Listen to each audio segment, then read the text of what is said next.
Hey, what's up, everybody? Just here. It's about 1:30 in the morning. On fuck, what is this? I don't know what fucking day it is. My days run together, so sorry about that. Um, but I am here to do a couple of movie reviews for you. First one I'm going to cover is Tango and Cash. This movie, guys, wasn't great. Um, but it was full of 80s, of like late 80s, early 90s cheese. It was Kurt Russell and Sylvester Stallone, just awesome cheese. And basically, it's two rival LA cops um, that try to outdo each other, and they both get um, a crime pinned on them, and they're both sent to jail. So they have to basically work together to clear their own names, and um, and just to kind of get the people that actually did the crime. So um, in the course of doing this, they they find a respect for each other, but that banter, yeah, that I'm better than you, you're better than me, back and forth banter is still there, and it made for a an interesting dynamic in the movie, and it was the action in it was pretty good. A little cheesy, like I said, but most of the movies from the late '80s, early '90s are full of cheese anyway. So that doesn't really make a difference to me. Um, but this is a movie that I've seen probably 15 years ago before I watched it last night for um, the review here, and I still enjoyed it for the cheese factor. It's not the greatest movie I've ever seen, but it's not the worst movie I've ever seen either. Um, the dynamic of two rivals having to come together, I feel like has been done, but this was done, late '80s, early '90s. The back of the box says 1989, so um, they probably were doing movies like that with that particular storyline before then. But I feel like it wasn't overdone back then, so it kind of fit the times. But it's definitely worth seeing if you haven't seen it, or if you have seen it and you haven't seen it in a while. It's definitely worth um, taking the time and checking out, because just for the cheese factor alone, it's just awesome. Um, but the movie itself, I'm gonna go ahead and give it.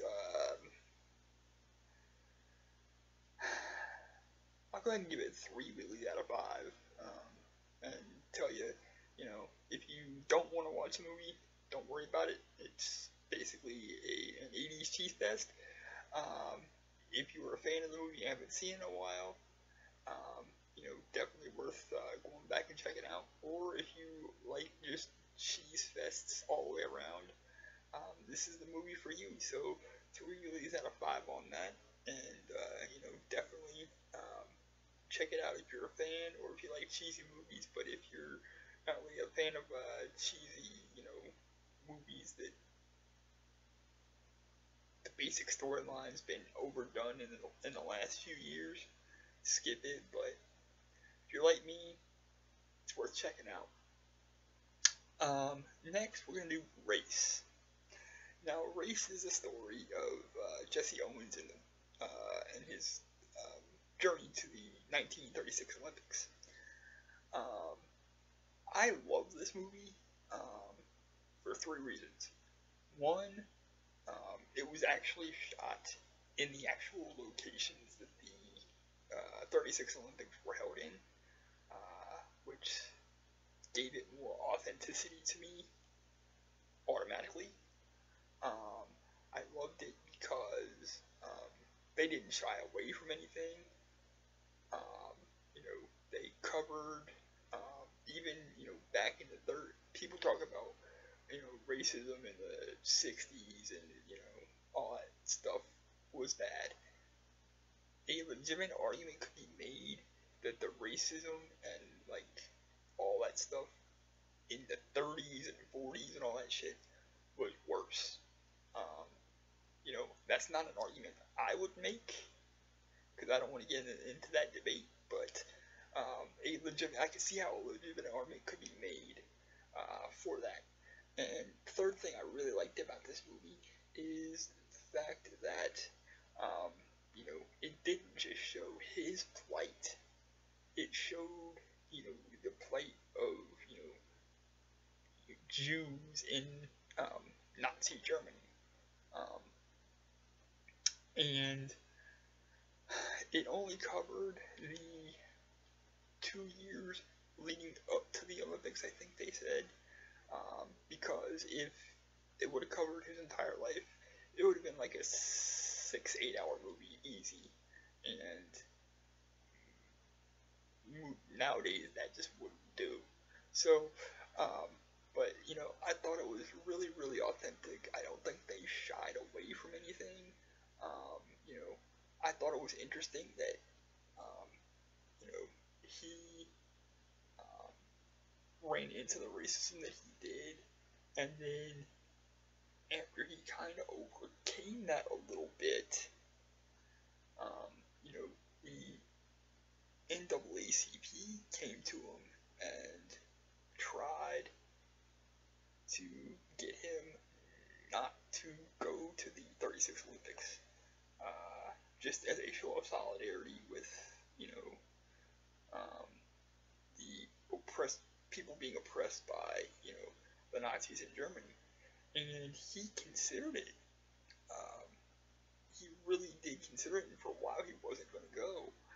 And I think that, um, that part of the story was fleshed out really well. I think that ultimately he did go, but I think it gave, the American delegation that went to the 36 Olympics cause for pause because for a while there, before, I don't know if this was before the NAACP came in and the series of events, but before that actual event in the movie, there were serious talks about um, not sending an American delegation to the 36 Olympics in Berlin. Um, so, all that stuff was covered. It was done really, really, really well. Um, he actually, he stood up for his coach because his coach wasn't actually an Olympic coach, wasn't certified as an Olympic coach, and he said, "You're gonna see a bunch of Germans getting medals because, I'm not gonna run, or I'm not gonna win unless he's here." So he got his coach in, and the dude. It's funny, the dude that he was his big German rival in the 100 meters and a couple other things. Um, they actually became like best of friends until um, that guy. I forget his name. It's 1:30 in the morning. Shut up. But I forget his name. But that guy, they were like best friends according to the little crawly thing at the end that says, says like what happened after the movie stopped, and that lasted until like that guy was killed in action in the war. Um, so I just thought it was interesting on a lot of levels. It showed his struggle, and I've always respected the struggle that he had to go through, and what he was able to do athletically at the time time that he was able to do it, but the movie really did a great job of, um, flushing the story out and giving me a better understanding and a deeper respect for everything that he went through, and that really the entire American delegation and the oppressed people from Germany and of that time, what they went through was just unreal. I couldn't imagine it, happening now. Of course, you still got pockets of racism and stuff now, but um, shit like what went on back then, I couldn't imagine that now. So, with that said, I'm gonna go ahead and give Race, just because of the impact that it had on me personally, I'm gonna give it 5 wheels out of 5 and tell anybody to go see it. If you can find it digitally, watch it. If you can find it on Netflix, Amazon, if you can get the Blu-ray, DVD, whatever, get it. It's well worth it. I pre-ordered that shit, okay? So I got a little bit cheaper than it's probably going for now. But it's definitely worth picking up and worth, spending 2 hours and 15 minutes just like engrossed in this story and just learning something. So it's 5 wheels out of 5 for Race, 3 wheels out of 5 for Tango and Cash. Definitely see both. Definitely, I would recommend Race to everybody. Tango and Cash, if you like cheesy 80s action movies, cool, it's for you. If you're not really into, cheesy stuff, skip it, but most of the people I know like the cheesy, like, 80s, early 90s action movies, so it's definitely worth checking out. But that is the reviews for Race and Tango and Cash. Thanks for watching, thanks for listening, thanks for, inspiring me to be creative in the ways that all of you do. And I will be back soon with more content. I love y'all. Peace.